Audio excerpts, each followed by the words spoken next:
नमस्कार, मैं अर्चना। मेरे चैनल पर आप सबका स्वागत है। आपने कई बार देखा होगा कि जिन लोगों के माइग्रेन होता है उन लोगों के कई बार कई कई दिन तक सर में दर्द बना रहता है। 8-8 दिन तक, 10-10 दिन तक, 12-12 दिन तक लगातार सर में दर्द रहता है। जब वो कोई मेडिसिन लेते हैं तो थोड़ी देर के लिए हल्का होता है, फिर दर्द हो जाता है। थोड़ी देर के लिए फिर वो दवाई लेते हैं, फिर हल्का होता है, फिर वापस हो जाता है।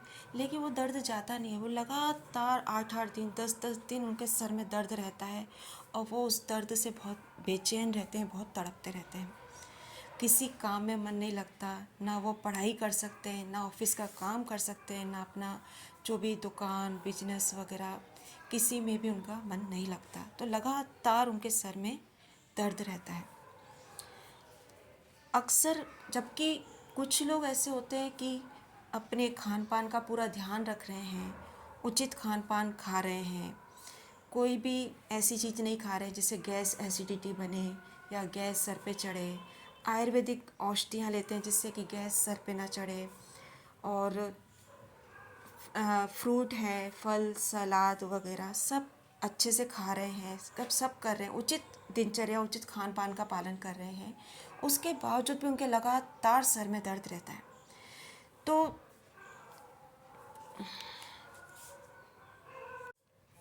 अक्सर ऐसी कंडीशन में देखा गया है कि जो सर दर्द होता है उनके, वो उनके खोपड़े में होता है। खोपड़ा मीन्स माथे में नहीं होता है, मतलब कई कंडीशन ऐसी होती है जिसमें सर दर्द सिर्फ खोपड़े में होता है। खोपड़ा जहाँ हमारे बाल होते हैं सर पे, जहाँ हमारे सर पे बाल होते हैं, वो खोपड़े में अधिकतर कई कंडीशन में सिर्फ खोपड़े में दर्द होता है।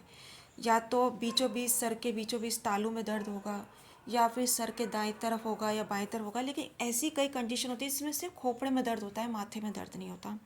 और आप अच्छे खान पान कर रहे हो, अपना सुपाच्य भोजन कर रहे हो, गैस एसिडिटी नहीं बनने दे रहे हो, उसके और गैस शामक एसिडिटी शामक दवाइयाँ खा रहे हो, आयुर्वेदिक औषधियाँ खा रहे हो, उसके बावजूद भी आपके सर दर्द बना हुआ है, तो इसका कारण क्या है?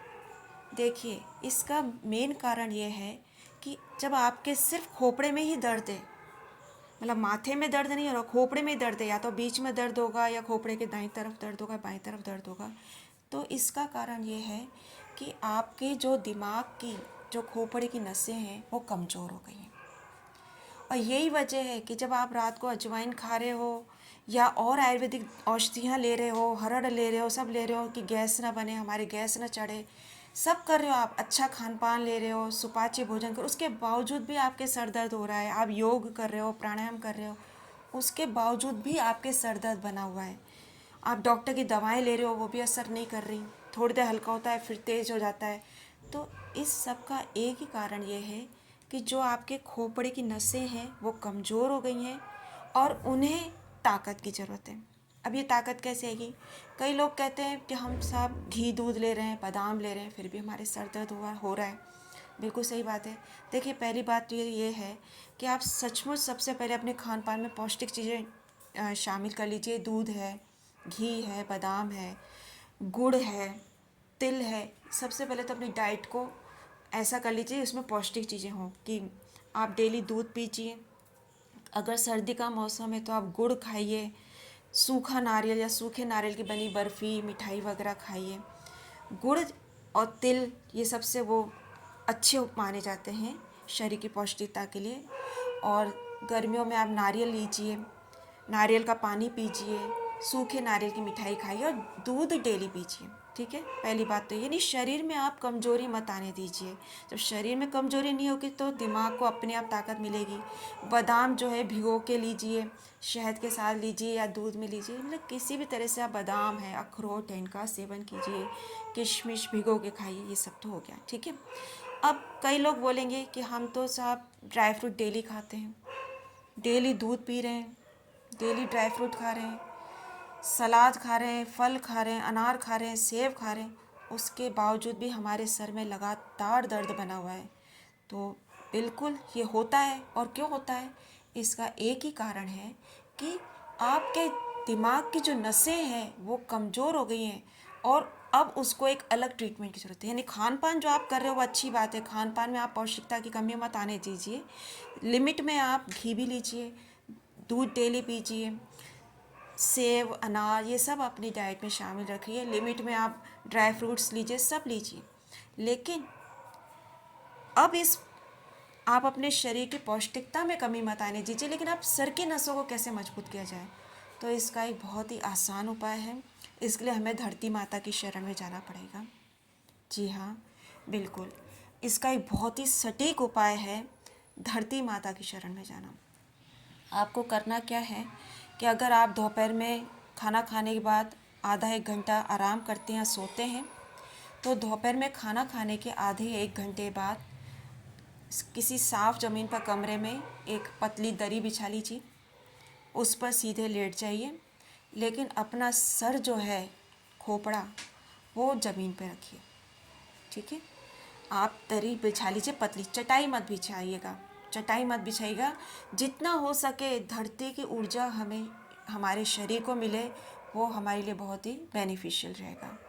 तो जितना हो सके हमें धरती के संपर्क में रहना है, तो उससे हमारे शरीर को बहुत ज़्यादा फ़ायदा होता है। इसके लिए आप कभी अलग से कहीं धरती माता से जो हमें फ़ायदा होता है हमारे शरीर को, उसके लिए आप बहुत सारे वीडियो मिल जाएंगे, आप कभी पढ़िएगा उनको, कि आप सोच नहीं सकते कि हमारी धरती माता हमें कितना चमत्कारी रूप से हमारे शरीर को फ़ायदा पहुंचाती है।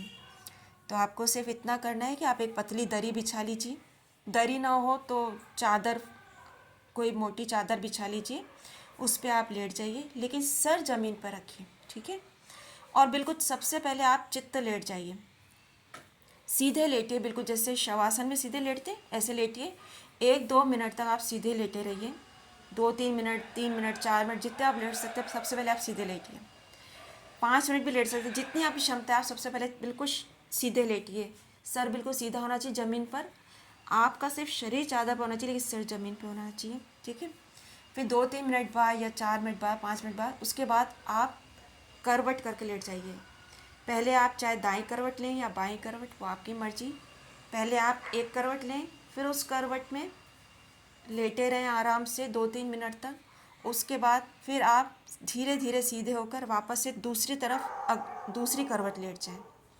फिर उस करवट में आप 2-3 मिनट तक लेटे रहें। इससे क्या होगा कि जब हम सीधा लेटेंगे तो हमारा जो सर का जो बीच का हिस्सा है, पीछे का हिस्सा, उसकी नसें मजबूत हो जाएंगी। जो हमारा सर का पीछे का हिस्सा है उसकी नसें बहुत मजबूत हो जाएंगी।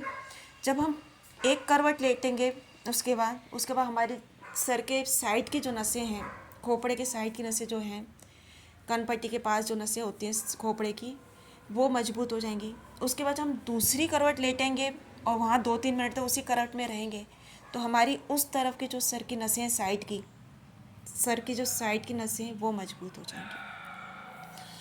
अगर बहुत ज़्यादा सर्दी का मौसम है तो आप अपने सर के नीचे एक पतली सी चादर रख लीजिए, तो इससे ताकि आपके सर में जो ज़मीन की ठंडक है वो ना समाए।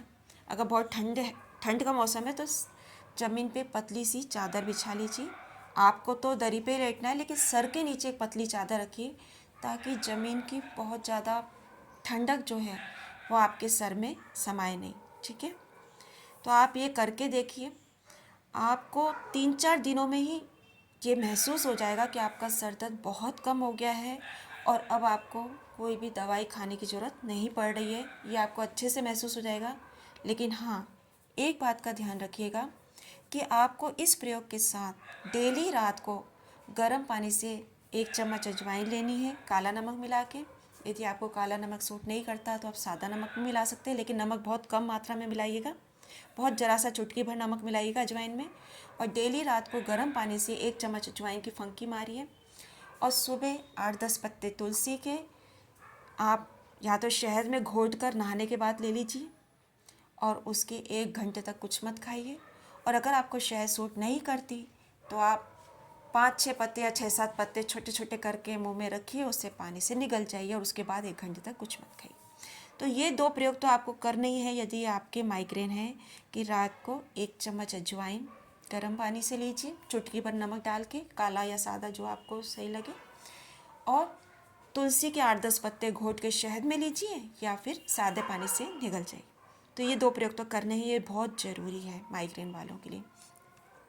इसके अलावा आपको खाना खाने के बाद दोनों टाइम आपको, भले ही आप बाहर नहीं जा सकते कोई बात नहीं है, आपको एक कमरे से दूसरे कमरे में टहलना ज़रूर है। खाना खाने के तुरंत बाद कम से कम 8-10 चक्कर ज़रूर लगाने हैं, उसके बाद ही आपको बैठना है। खाना खाने के तुरंत बाद आपको कम से कम 8 या 10 चक्कर लगाने हैं। भले आप घर के अंदर ही लगा लीजिए एक कमरे से दूसरे कमरे में, लेकिन आपको पहले 8-10 चक्कर लगाने हैं, टहलना, उसके बाद ही बैठना। तो ये कुछ बातों का ध्यान रखिए। इसके अलावा जैसे कि मैंने अपने वीडियो में पहले भी बता चुकी हूँ कि अनुलोम विलोम और कपालभाति भी आपको करते रहना है। देखिए, किसी भी बीमारी से छुटकारा पाने के लिए हमें मेहनत तो करनी पड़ती है, और ये अनुलोम विलोम कपालभाति सिर्फ हमारे माइग्रेन को ही सही नहीं करते, हमें सैकड़ों बीमारियों से मुक्ति दिलाते हैं।